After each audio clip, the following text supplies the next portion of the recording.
আমি গভীরভাবে শ্রদ্ধা জানাচ্ছি মহান মুক্তিযুদ্ধে সকল বীর শহীদদের এবং তাদের রুহের মাগফিরাত কামনা করছি।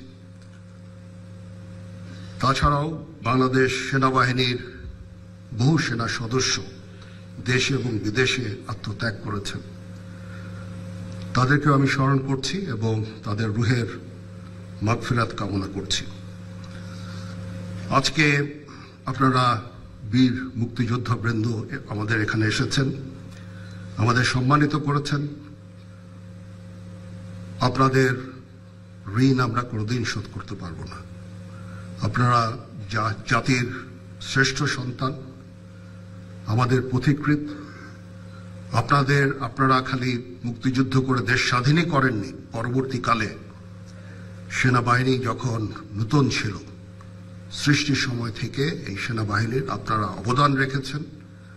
আপনাদের এই অবদানের ফলশ্রুতিতেই আজকে যে সেনাবাহিনী আমরা এখানে দাঁড়িয়ে আছি, সেই সেনাবাহিনী, এবং এই সেনাবাহিনী দেশের ক্রান্তিকালে অনেক ভালো কাজ করে যাচ্ছে।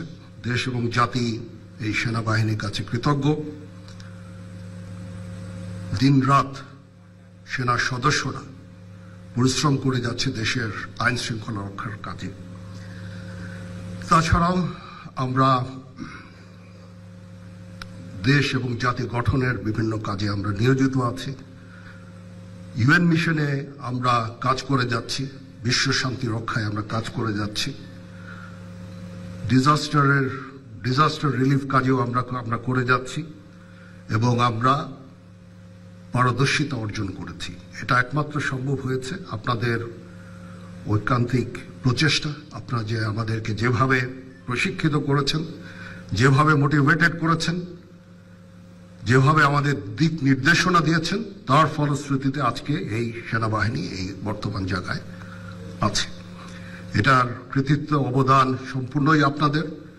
আপনারা আমাদের দোয়া করবেন যেন আমরা ভবিষ্যৎ সময়ে, সামনে আরো সময় আছে, একটু ডিফিকাল্ট সময় পার করতে হবে আমাদের, এবং আমরা যেন দেশ এবং জাতিকে একটা ভালো জায়গায়, একটা নিরাপদ জায়গায় নিয়ে যেতে পারি, সেজন্য আমাদের জন্য দোয়া করবেন।